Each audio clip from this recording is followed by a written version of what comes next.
Welcome to the show, everyone. If you are finding us on YouTube, know that there is a podcast. You can click below and take us with you. It's an audio podcast that you can have while you're driving or exercising or multitasking. And if you're finding us on the podcast, Dr. Chris and I are doing this on video. So you can come over to jjflazanes.tv and check out our conversation. Meet Dr. Chris if you haven't already. Those of you that came to the boot camp have met him. And those of you that got the virtual ticket have met Dr. Chris. So welcome, Dr. Chris. Well, thank you. Thanks for having me. Yeah. I met you in Greece. Yes. And through Dr. Nasha, and we had a nice time there and of course, I'm always talking business. So we connected in that way. And a lot of people have heard that. In fact, everybody on the show has already heard you because you were already on the show with the value of a pilgrimage that we did in Greece. And he was the one who was eating, by the way, everybody, when you heard the clanking, Chris was eating. He was there eating and playing his music and tanning himself with his Adonis body. But now we're going to get serious and we're going to talk about something that I haven't actually addressed 100% on the show. And you and I have talked a lot about it. And I thought you'd be a great person to speak on this, which is leaky gut. Okay. So let's start though with a little bit more. They've heard your bio, those who are listening on the podcast. Let's go backwards though. And let's talk a little bit about how you got here quickly. If you want to give us the snapshot of Dr. Chris's life getting here. My life. So I'm from Louisiana. I lived there all my life. Before I was a doctor, I was a priest. So a lot of people will read that in my bio. And while I was training to be a priest, I'm a spiritual director. That's kind of what I was trained for. And while I was doing that training, I started to get exposed to more alternative or natural ways of kind of mixing in with spiritual direction, like healing touch or Reiki or, some form of muscle testing or herbs. And I thought it was just so attractive that some of these practitioners who are nuns or other priests using these kind of modalities in their own kind of spiritual direction way to kind of help someone, to become more whole. And that was just really attractive to me. So I started to try to develop my own, like, where do I fit into all this? And that was one of the questions that I was asking at that time. And I started working, I met a nun who basically trained me in herbs because she was an herbalist and she was living near my parish at that time. And so that's kind of how I had my start. But the program, I graduated from Creighton University in Christian spirituality and spiritual direction. And the program was very introspective. So it forced us to look in, and there was a lot of uncomfortability with how my life was progressing as like associate pastor, and things just didn't fit. And so I started questioning. And that question kind of led me to the realization that in order to do what I feel like I was being called to do, which was to kind of really have more of a holistic approach, that I needed to step out of the priesthood and probably go back to school and get more of the physical element, because I had a lot of the spirituality and that sort of foundation. What I didn't have was I didn't have an understanding of the body and how I knew it kind of all worked like together, right? I knew you couldn't divorce the spirit from the body or the emotions or everything. I think everything works as a congruent whole. But I needed the physical piece. And so in 2006, I moved up here to Seattle, and I started working on another master's, this time in acupuncture and Oriental medicine. And then during that time, I decided to just expand my scope and go for the naturopathic doctor. And so I became a naturopath. I graduated in 2015. I decided to stay here. The original intent was to go back and to be in the South, because people need help down there. And there's not a lot of nutritional guidance in that area. I call it like that's a dry area. I'm here in Seattle. It's like I'm in a bubble, right? Because we live in, it's just all around us, good food, fresh food, Down there, it's not as much. It's getting a little better over the years, but still needs to kind of progress quite a bit. So, but I decided to stay up here, and practice up here. And I did a residency at Holistic Healing Arts, and their main focus was infectious disease and autism and all kind of really chronic, really people that were just so sensitive, to any little thing. They've been to so many doctors and nothing was working for them. So they would go to this clinic. So I ran more of the IV portion of the clinic, and I did about a year there. And then I was hired on to be the lead physician with Dr. Paul Anderson at his new clinic. And I stayed there for a little over 3 years as their main doc, and I was seeing patients. It was at Dr. Anderson's that I met Dr. Nasha Winters.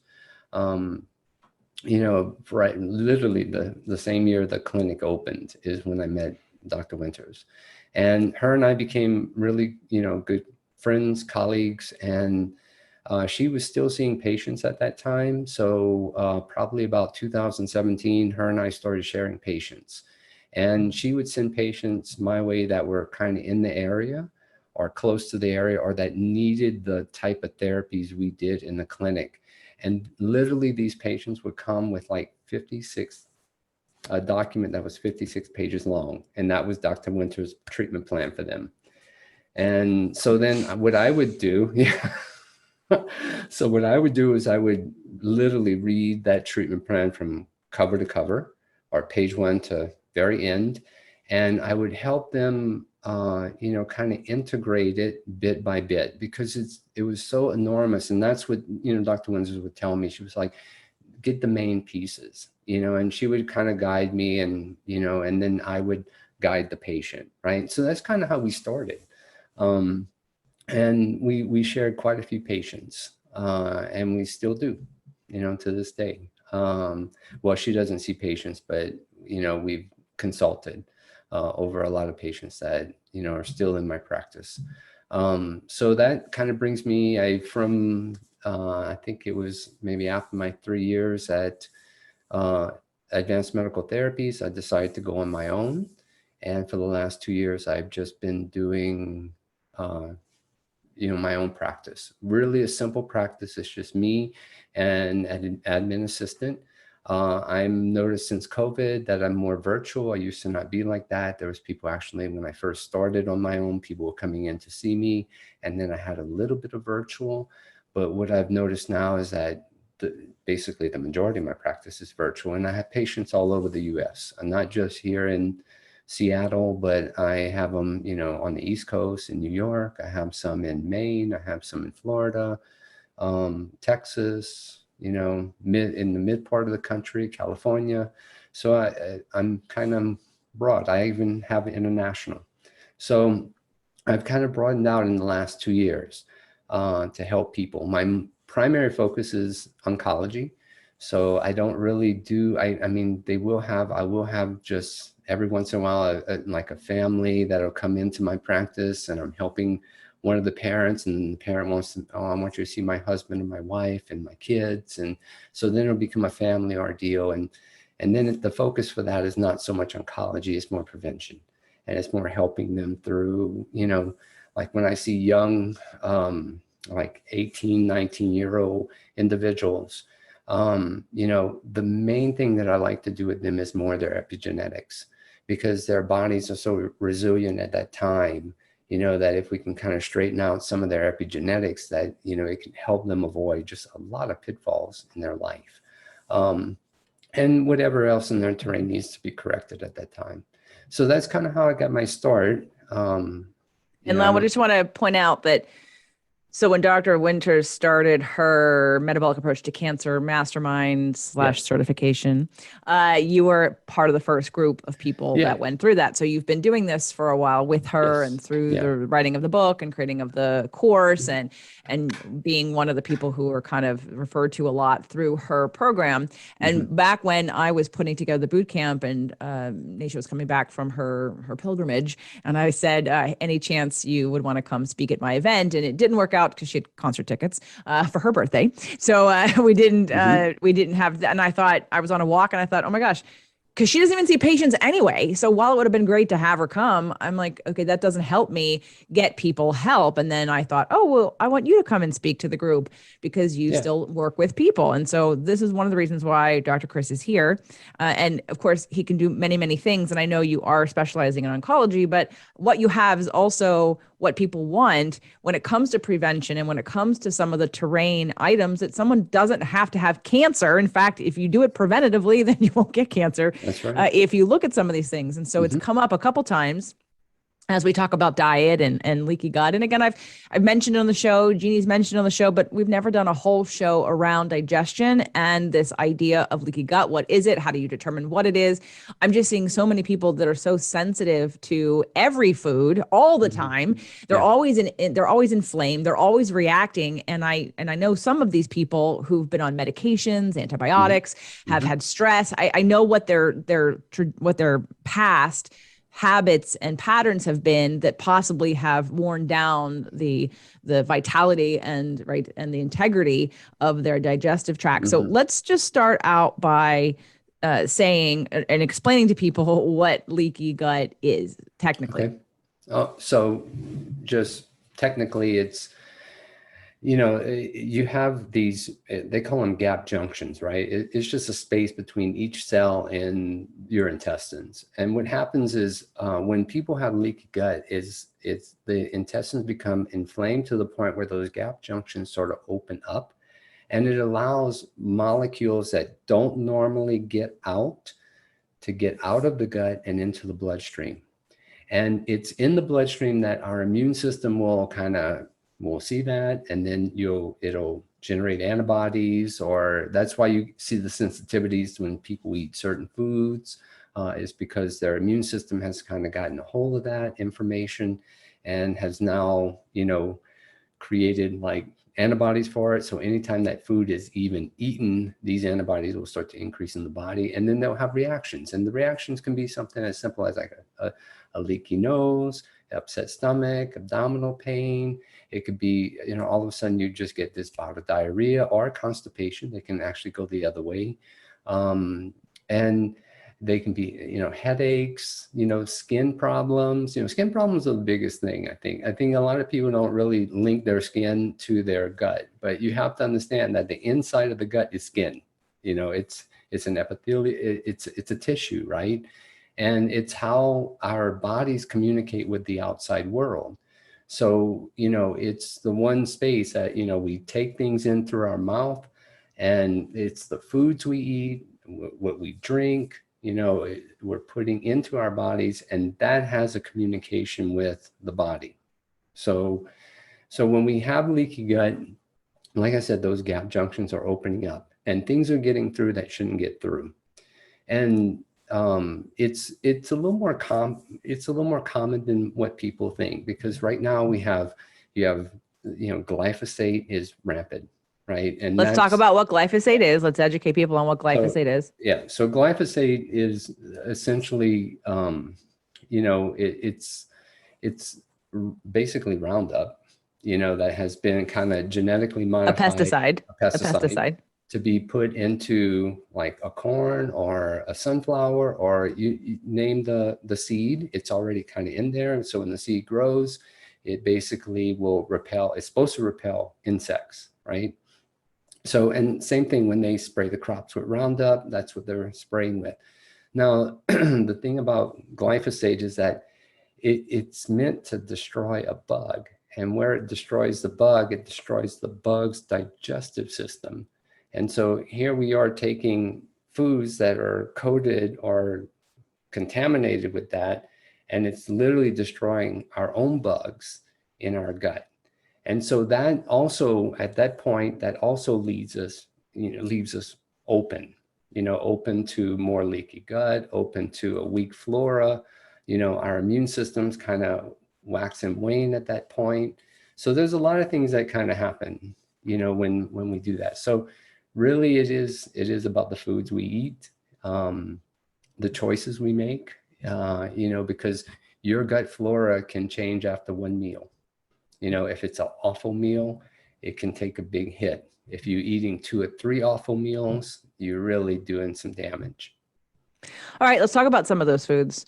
And then we'll talk about how we can test for it and what Okay. people can do. Because I know I've Sure. heard you guys talk about in terms of cancer patients, and my guess is, correct me if I'm wrong, you've talked about how when you work with a cancer patient, that it can take up to a year to fix their That's correct. digestion. But is that because they've gone through chemo and radiation and No, had, or is that just normal daily that's diet? normal. Normal That's daily normal. diet. Okay. Normal So I diet. want Yeah. people to understand that, because this isn't a short-term project. This isn't Yeah. take some probiotics and you're done. Exactly. This is a repopulation. This is a healing of the tissue and some of Exactly. the things that you can do to heal the tissue, and then of course not agitate it again. So let's start talking about the foods that cause leaky gut. And actually the other things that we know that cause. So glyphosate, Yeah. which is on So, your foods. So yeah. what is that?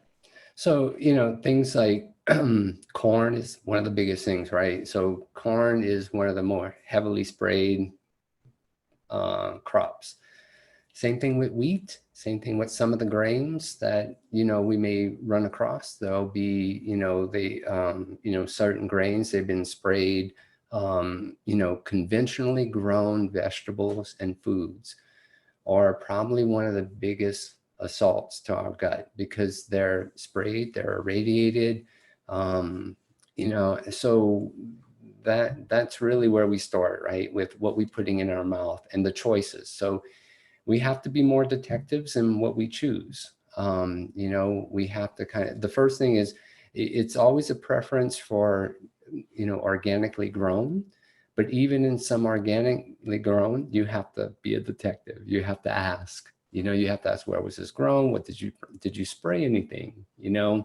It's almost better, in this day and age, like to grow your own vegetables. I know that's it's not a thing for some people. It's not a possibility for some people, but the ones that it is a possibility for, then they know exactly what they're putting and what they're putting in. Like we grow our own kale, some of the summer vegetables that we eat here in the house. We grow that. We don't spray in our yard, but a couple of years ago, I got a glyphosate test. Now I eat a really, really good diet. I eat pretty much organic, total organic. Anything that comes in this house is organic. It's not, I shop local. I don't ship in anything like that. I try to get everything from some of our farmers in the local farms. And I still had traces of glyphosate, in my body. So that tells me that there's a little bit of cross contamination, that's going on in some of the food that we're eating. So it's, you want to really think about the foods you're eating, and like I said, organic is going to be better than conventional, because conventional, the soil is bankrupt. It doesn't have the minerals, the vitamins that a good healthy soil would have. And also, they spray herbicides, pesticides. So that really does affect us, So let's talk about, okay, so corn, wheat, and grains. So basically we take those out. That would be the first step. But I want to go back to the testing, Sure. because I know that things like your CRP, right, your C-reactive Sure. protein, is an indicator for inflammation. Yeah. And so we're looking, but I also know that there's like a whole test of, I've never actually had a glyphosate test, and I'd love to have one. I know there's a whole like tox screen of all kinds of environmental things that I've never had. Yeah. And of course, the geek in me wants to take every single test possible just to know where I'm standing as a preventative measure. But what would be a test to start with? Because I'm guessing if someone has higher levels of glyphosate, the likelihood that they have leaky gut is probably more. Yes?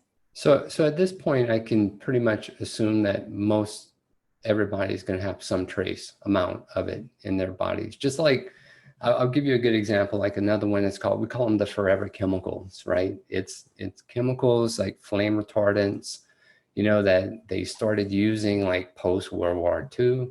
And they did I think it was like a little docu-series. It was by John Oliver. It was from a comedic standpoint, but it was very funny. It got the point across.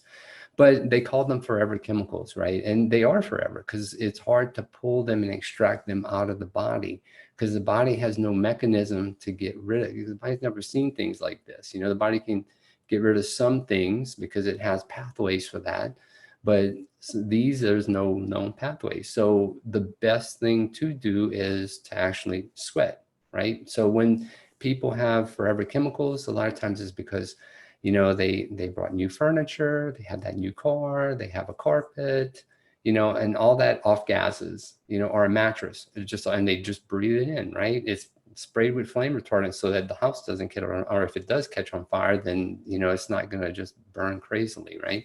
So that's part of what they were, you know, the idea of it. But what in the studies, what they're finding is that literally everyone today, everyone they test across populations in the world has traces of forever chemicals. And the only ones, the only blood that they found that did not have it was pre-World War II, that they had froze the blood from these veterans. That's the only one, that's the only blood today that does not have those types of chemicals. So that's kind of, you know, that's kind of what we're sort of working with. So it's, you know, those kind of things even affect the gut, right? Well, but there's probably levels. So, okay, so if you have traces, and I probably have more than traces than you, because I'm not as diligent as you are, even though I'm pretty good, but I would, so let's say I have a certain amount. Is there, I'm guessing that obviously the higher the levels, the more likelihood someone has leaky gut. Yeah.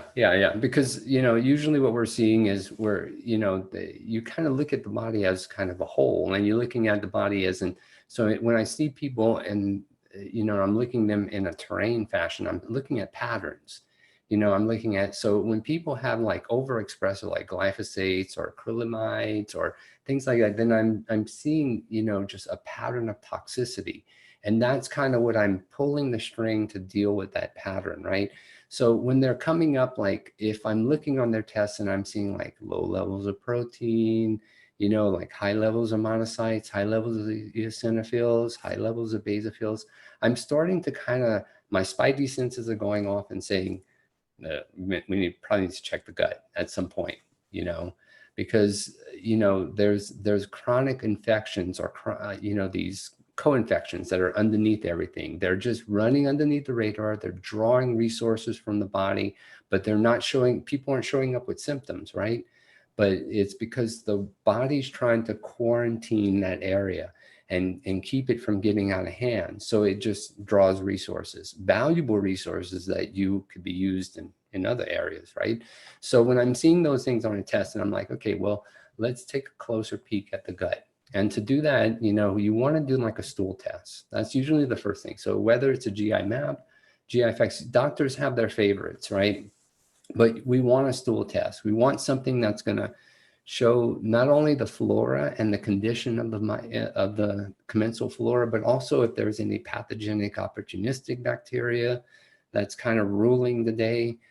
We also want to see the digestive capabilities of the gut, like you know, calprotectin, you know, some of the inflammatory markers. We also want to look at secretory IgA, because that will tell me, you know, a lot of times if there is an ongoing infection that the gut is struggling with. And then the other one that we can really tell is it's a test called Zonulin. And Zonulin will a lot of times let us know if there are, you know, if those gap junctions are open wide. You know, so without going into just a real in-depth explanation of Zonulin, it's just when I see Zonulin on a test, I'm like, okay, I know that this person has some form of leaky gut. All right.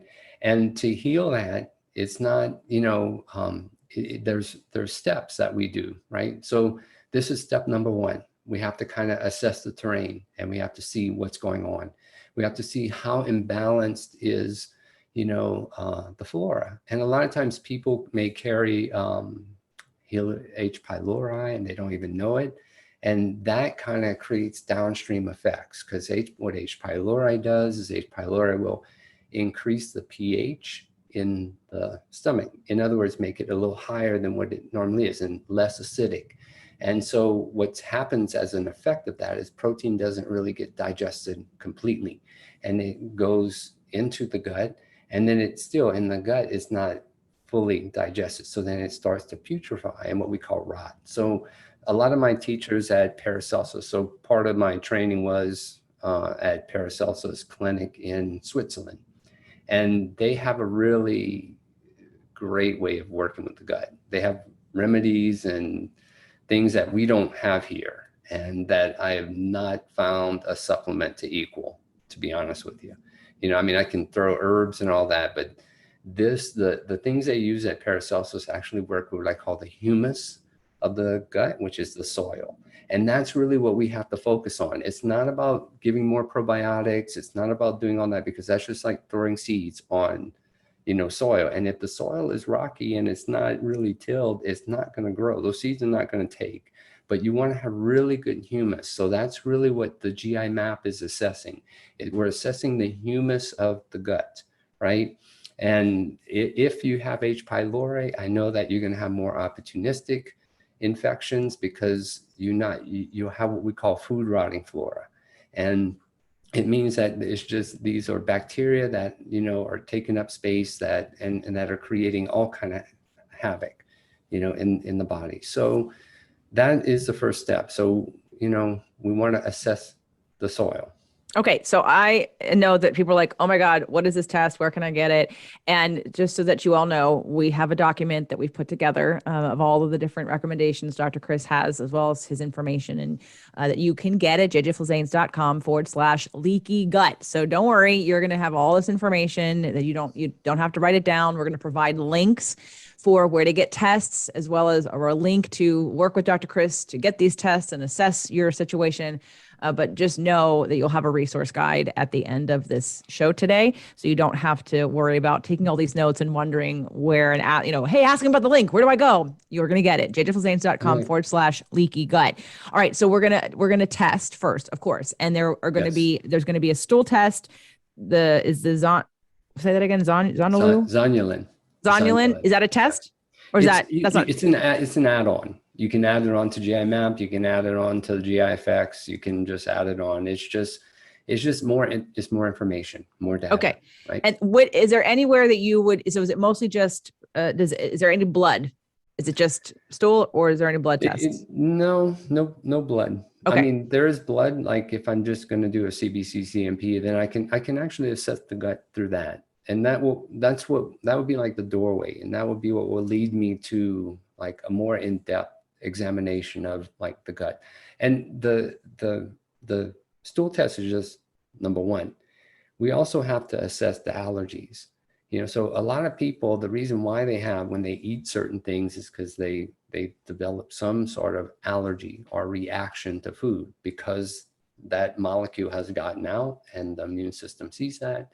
And so now they react when they have foods, or they can't eat this food because they have this reaction.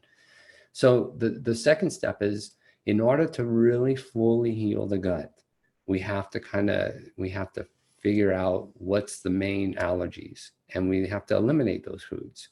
You know, it's not that your gut won't, the more your gut heals, the more we can try to introduce those foods back in. But if we get some form of reaction, then we know that the gut is not fully healed yet, and then we just keep it out. Sometimes it's best just to keep certain foods out. People don't make enough, they might not make enough enzyme, you know, to fully digest that food. So that's not so much of a immune allergy as it is just like an intolerance.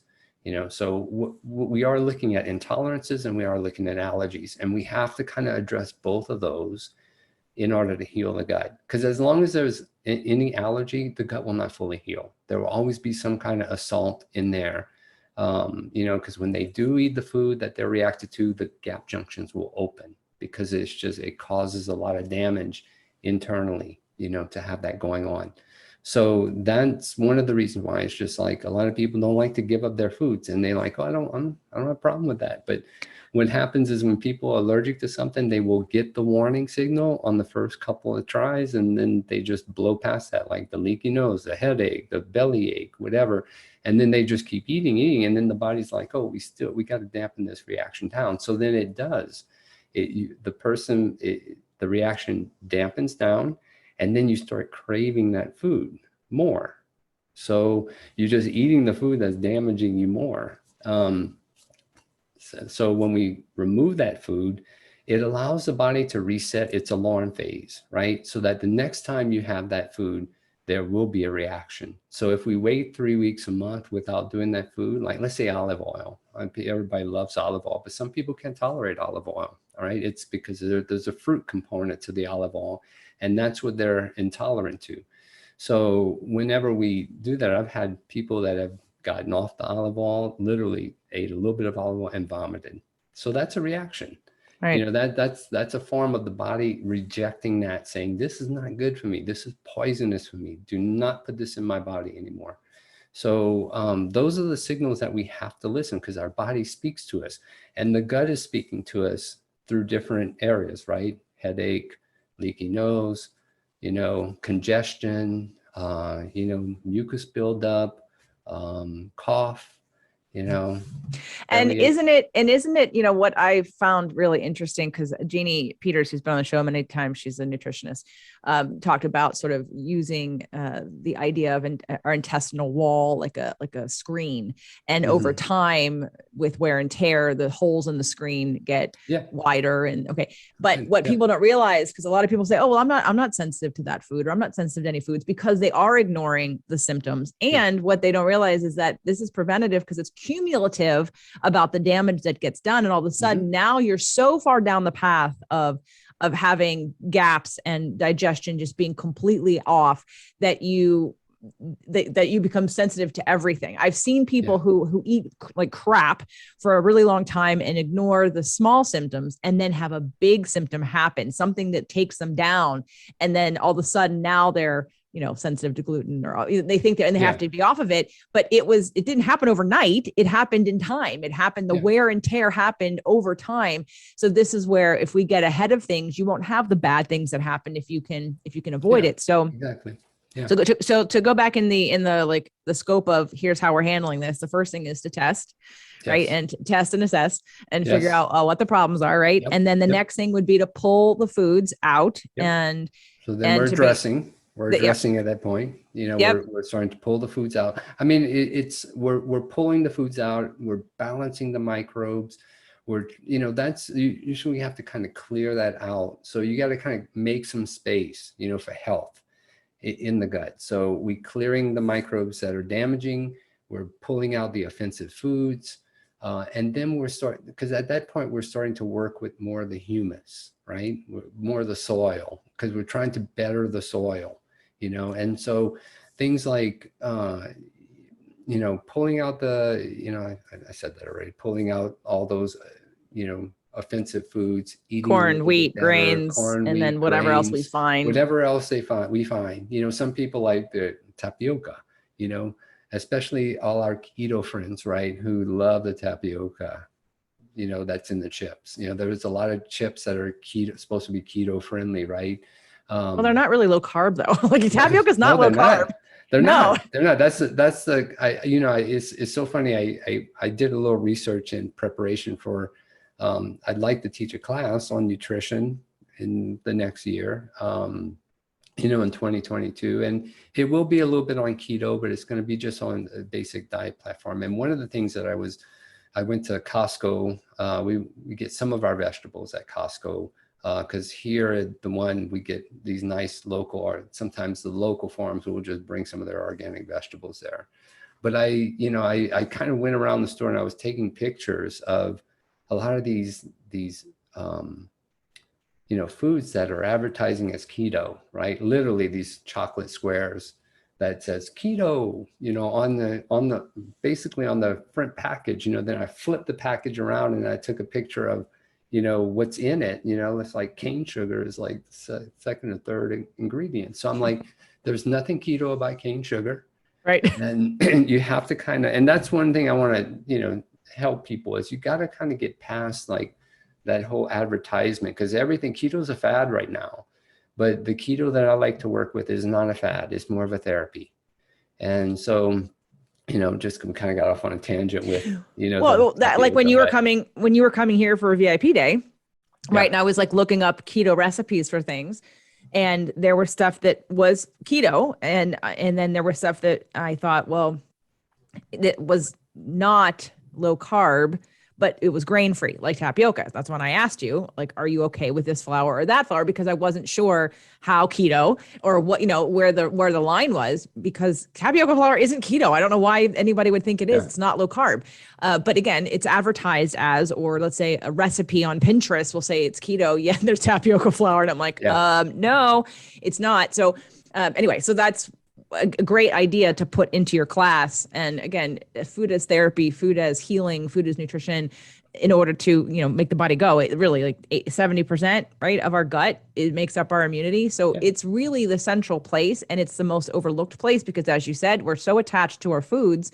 And I think there's nothing wrong with that in moderation, as long as we're in check with our reactions, we're in check with getting tested regularly or understanding where our food is coming from, asking questions. I think there has to be a balance. Otherwise, people don't do this because they don't want to feel restricted. And exactly. Until they're so fighting restriction that they're ill and dying, then they're willing to give everything up. And we don't want you to get there. So if you have a snapshot of where you are right now, you can make better decisions about how to rebalance some of the fun foods or change them up. And I don't feel restricted at all, because whatever I want, to just make it in a more low carb, organic way with low grains in it. You don't have to feel restricted. You have to get creative and learn how to do that. So, all right. So we have the tests, we pull out the foods. And then is there any period of time, like I know Dr. Mindy talks about, I don't think you know Dr. Mindy Pelz, but she talks about fasting and fasting healing the gut. Is there any point in this process where we're adding fasting? Yeah. Especially in the beginning, when we're trying to kind of change the microbial picture in the body, because sometimes they're very sensitive to fasting, right? And so you can, within a 3-day fast will totally reach, almost, it'll change your flora, So if you're fasting for 3 days, and then when you start to reintroduce, you're doing things like maybe sauerkraut juice, bone broth, bone broth, it has qualities, and sauerkraut juice, it has qualities that actually heal the gut lining, right? So again, we're changing the humus, we're affecting the humus. So that's the first thing you want to do after any kind of extended fast, right? A day, 2 days, 3 days, 7 days. You want to really start to introduce things that, will change, because the gut's kind of, it's a fertile ground at that point. The thing about the sauerkraut juice, it will kind of draw out glyphosate. It's one of just a natural way to draw it out without having to take a pill, without having to take, some supplement, some homeopathic preparation. You can just, they have these little sauerkraut juice things that, some of these sauerkraut companies make. They just sell their juice. Wild Brine. They've sponsored every event that I've had. They have shots. The Wild Brine shots, and they're delicious and they're great. And I definitely recommend that. Plus all of Wild Brine's products. Once you're done eating the sauerkraut, you can drink what's left. But you also, before you get off this topic of pulling out glyphosate with juice, with the sauerkraut juice, you also, another way to pull it out would be infrared sauna, right? Infrared. Okay. Just so that people, and sweating. So we have the three ways: sauerkraut juice, infrared saunas, and sweating are the only ways really to pull out glyphosate out of your tissue to help heal your gut. But going back to, 3-day fast, we're adding in sauerkraut juice and bone broth to help heal the humus and the tissue.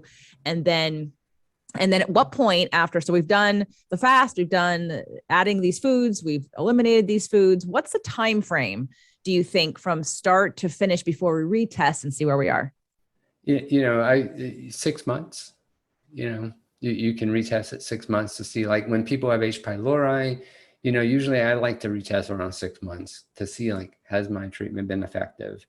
I don't like to use antibiotics to do that kind of work. Well, I was taught by Dr. Rao that he was really anti-antibiotic, right? Unless they actually, you're dying and you need them. But a lot of people have been just over given like I have a patient that, every time she has a slight inkling of a UTI, she gets an antibiotic prescription, right? Her doctor has done that for years for her. Now she's trying to manage it a little differently, but doing that has set her up for so much issues, in her gut, that it's going to take more than a year just to really kind of restore some of that. She's looking at 2 or 3 years of work to just try to restore some of that. And then maybe she will never get it back to what it originally was. That's the other thing. When people get overdosed with antibiotics, or they're taking antibiotics for like a viral infection, for things that they don't need that for, then, that it doesn't, it's not without consequence. It's just not. So it does set people back. Literally, when we have to do antibiotics, it'll set you back like 6 months. That just one dose antibiotic, right? Back in September, I had some dental stuff that I had to address. And, the guy he wanted to give antibiotics. Now I was like, I'm not taking an antibiotic pill, but I'll let him do an IV antibiotic. But still, even with the IV, there was a little bit of casualty. Now I haven't had antibiotics in over 20 years. When I've done, like gut tests, I had a huge, my gut diversity was like in over the 95th percentile, because I had allowed so much time to go that it was able to restore itself. Now I wasn't chronically, I wasn't one of the kids that had, ear infections that would give in, antibiotic after antibiotic. I could count on, maybe one hand, two hands, the times as a kid that I was given that type of medication. So it wasn't that often, not as often as some of the other, individuals that I kind of run into in practice. They're actually overdose. So back to Dr. Rao. Dr. Rao was very anti-antibiotic. And I learned a lot from him, because that's where I learned how to really work with the gut. Because usually when people will come, we'll start with, the allergy testing, we'll start with the gut testing, we'll kind of remove the allergies, we'll kind of start to, try to eliminate some of the microbes that are there, we'll retest. But then eventually what I do is I will have them get some of those remedies that Paracelsus gets, so that we can start doing that. Because if we do that 1 to 2 times a year, it's a whole protocol that they do there. And that really, literally, I've seen people, it's like, I seen tests change, from doing things like that. I've seen people, physically, like cancer patients, really physically make shifts after that. So it's something that I like to use. I don't pull it out right away. We try to do a lot of groundwork, but then when I know the groundwork is going well, then I want to kind of give the humus, the soil of the gut, a boost to do more. And I know those remedies they do exactly that. Okay. So again, jejefilzanes.com/leaky gut to get all the tests, all the recommendations, to get Dr. Chris's information. Although we're going to talk about that in a second, and to have him help you and to make some of these recommendations, and just all resources in case you're not ready, or work to do before you get there. So let's talk a little bit about how you work and your website, and where can people go to find you. Sure. After they're going to get the list. Okay, so the primary way to find me is my website. So it's clearmindintegrativehealth.com. So that is, if you just Google that or put that into your web browser, clearmindintegrativehealth.com, it'll pull up the website. You can learn about what I do. You can read my bio on there. There's also a space where you can make contact. My admin assistant, Sonia, she's really, really good about responding to emails, because we'll get dozens of inquiries about people who want to become a patient, or people they want questions answered. And so she'll answer a few questions. She might spend up to 15 minutes, just maybe answering a few questions. When patients come to schedule, onboarding them is a longer process. She'll spend up to 30 minutes with them, just trying to let them know what to expect. So that's pretty much the main way to kind of reach out and get in touch with me. When you download the resource guide, the Leaky Gut resource guide at jejefilzanes.com/leaky gut, you will be added. Chris will get your name as well, and then they'll reach out, especially if you want to be a part of the class, the upcoming class he's going to do, or just to find out more information. But you will be added to his list of people that are interested in possibly either working with him or learning from him or being part of a class or learning about some of the supplements and tests that he uses. So know that going in, even though you're coming to my site to get the resource guide. We will be sharing that you have an interest in this in case Dr. Chris is someone you'd like to work with, which of course, this is one of the reasons why I'm bringing him to you, because of course, most of the doctors that I have on this show don't take patients. So that's not very helpful. And now that I have all the metabolic approach to cancer doctors, and I know you the best besides Nasha, and this is an issue I see rampant, and I want to take all these tests. So sign me up. I want to do all this because even though I'm better than the average, doesn't mean I know I still don't have stuff, because I got some stuff, because I got a leaky nose, and I get congestion when I have dairy, and we know that. So, and I try not to have it, but there are times where I'm like, oh, right. So, and I'd like to heal whatever still needs to be healed and work that out. So, thank you, Dr. Chris. You're welcome. And any last information for people? Just visit my website, clearmindintegrativehealth.com. We will be kind of, there will be a class coming soon in 2022. So just be on the lookout for that. And it'll probably give you more information about what we talked about today, maybe fleshing out a little bit more on some of the foundational stuff. jjflazanes.com/leaky gut. You get your resource guide and get started, because we want 2022 to be your healthiest year yet. Thank you, Chris, for coming on the show. Okay, thank you.